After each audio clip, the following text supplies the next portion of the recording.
मित्रों, माननीय प्रधानमंत्री जी के निर्देश पर आज किरण जी और मैं केंद्र सरकार की तरफ से यहाँ भारी बारिश के कारण अरुणाचल प्रदेश में जो संकट पैदा हुआ है, उस संकट में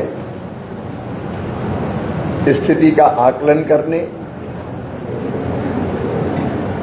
प्रभावित इलाकों को देखने और अरुणाचल प्रदेश के माननीय मुख्यमंत्री जी और सरकार के साथ मिलकर इन परिस्थितियों से कैसे निपटा जाए, इसके लिए आए हैं। आज हमने बाय रोड कौसिकी के डैमेजेज को, जो नुकसान हुआ है, उसको देखें और प्रभावित जनता से, भाई बहनों से भी अपनी चर्चा और बातचीत करके स्थिति को समझें। स्थिति भयावह है,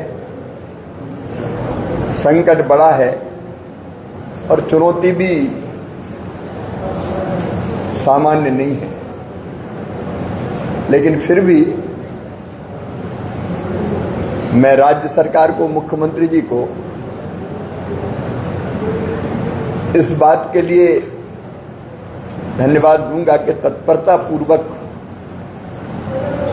जो कदम उठाए गए, एनडीआरएफ की टीम, एसडीआरएफ की टीम, रेस्क्यू ऑपरेशन, उसमें जान का नुकसान थोड़ा कम हो पाया। एक भी जिंदगी महत्वपूर्ण है हमारे लिए, लेकिन फिर भी कई लोगों को निकालने में सफल हुए। अभी जो हमने रिव्यू मीटिंग की, उसमें राज्य सरकार के अधिकारियों के साथ साथ एमएलए भी थे, हमारे मिनिस्टर्स भी थे, वर्चुअली भी जुड़े थे, डीसी भी जुड़े हुए थे।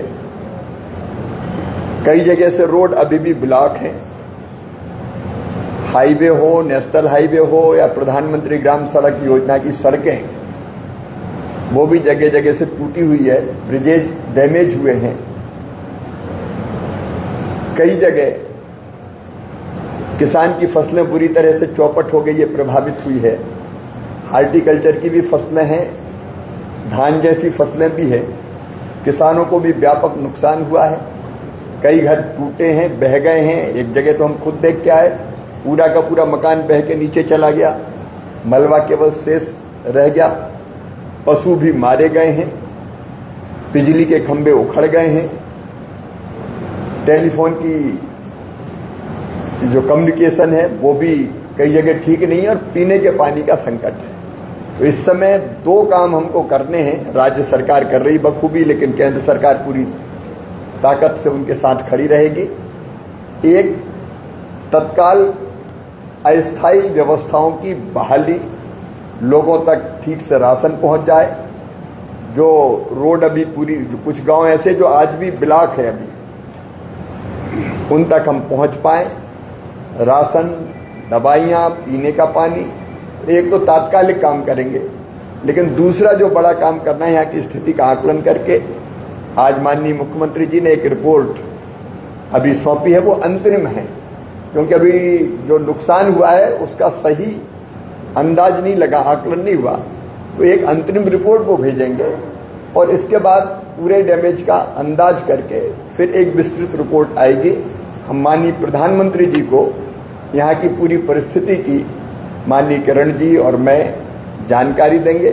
गृह मंत्री जी के ध्यान में सारी बातें लाएंगे और इतना हम आज कह सकते हैं कि बड़े संकट होने के बावजूद भी इस संकट के पार अरुणाचल प्रदेश की जनता को निकाल के ले जाएंगे। हर संभव सहयोग जो यहाँ सामान्य जनजीवन की बहाली के लिए जरूरी है, वो हर संभव सहयोग भारत सरकार करेगी, उसमें कोई कसर नहीं छोड़ेगी। और कल भी हम कुछ स्थान पे जाके जनता से मिलेंगे, बातचीत करेंगे, परिस्थितियाँ देखेंगे और फिर हमारी कोशिश यही रहेगी कि जल्दी से जल्दी हम सामान्य परिस्थितियों को बहाल कर लें और जनता की ज़िंदगी में कोई कष्ट ना रहे इसकी चिंता करें। धन्यवाद। धन्यवाद सवाल है सर, हर वर्ष मानसून के दौरान कई सड़कें और पुल बार क्षतिग्रस्त होते जाते हैं, हमेशा क्षतिग्रस्त रहते हैं। तो क्या केंद्र सरकार अस्थायी मरम्मत के बजाय कोई स्थानीय समाधान लागू करने की योजना बना सकती है? समाधान आसान नहीं है, क्षेत्रफल बहुत बड़ा है, बारिश बहुत होती है, लेकिन आज ही हम लोगों ने चर्चा की कि एक तो रहता है कि हम शॉर्ट टर्म प्लानिंग करें, दूसरा यहाँ की परिस्थितियों को देख के लॉन्ग टर्म प्लानिंग कैसे बनाई जा सकती है उसके बारे में भी विचार किया जाएगा।